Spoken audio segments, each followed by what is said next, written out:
Moi, je vais à l'église depuis longtemps. Moi, je suis en Christ depuis longtemps. C'est bon, c'est formidable. Je sais que tu es devenu une nouvelle création et toutes ces choses.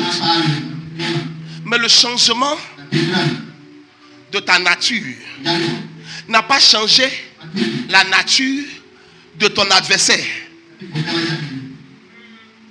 Le seul langage qu'il comprend, ce n'est pas le langage de ton salut et de ta transformation, mais c'est le langage de sa défaite et de son entravement.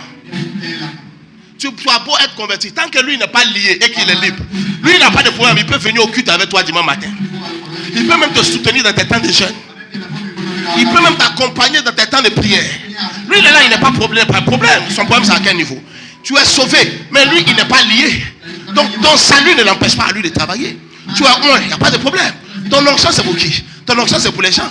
Ton onction c'est pas pour toi. Quand tu as mal à la tête, tu ne t'imposes pas la main la plupart des cas. Mais si quelqu'un a mal à la tête à côté de toi, tu imposes la main et ça marche. Et même quand tu essaies à toi de t'imposer la main, ça ne marche pas automatiquement. Parce que le principe de l'onction a un bénéfice extérieur plus qu'intérieur. On appelle cela l'onction extérieure. C'est pour l'extérieur justement. Donc lui, l'esprit qui est Seigneur dans la famille de ton père n'a pas aucun problème. Tu es converti, tu pars maintenant à l'église, formidable. Et puis tu fais beaucoup de choses dans la maison de Dieu. Lui-même il t'encourage, il n'a aucun problème avec ça. Lui-même il connaît le service parce qu'en tant qu'esprit mauvais, il est au service de son maître. Il connaît l'importance de servir. Ça ne le dérange pas, il faut servir. Mais tant qu'il est libre, il a la liberté d'opérer. Il va opérer contre toi. Même si tu es converti comment? Même si tu es devenu une nouvelle créature comment? Lui n'a pas de problème. Ancienne créature, nouvelle créature, lui il attaque tout. Il n'y a pas de souci. Tu ne me crois pas? Quand tu es devenu une nouvelle créature, tu es devenu une créature à l'image de qui? À l'image de Jésus. Maintenant question, est-ce que Satan n'a pas attaqué Jésus? Hein? Si.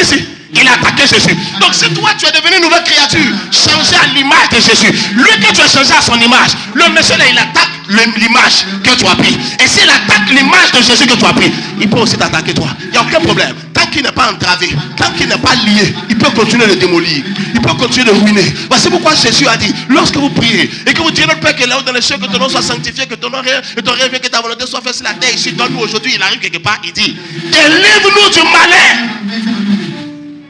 Mais Jésus, tu nous apprends la prière. Tu vas dans la croix, tu meurs. Tu les as livrés publiquement en spectacle. Oui. Mais quand vous priez, dites délivre-nous du malin.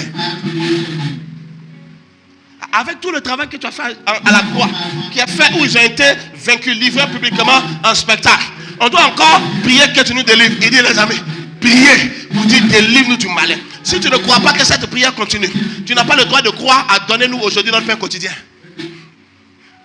Parce que c'est lui que tu demandes de donner le pain quotidien. C'est lui qui a dit que tu pries pour qu'il puisse te délivrer du malin.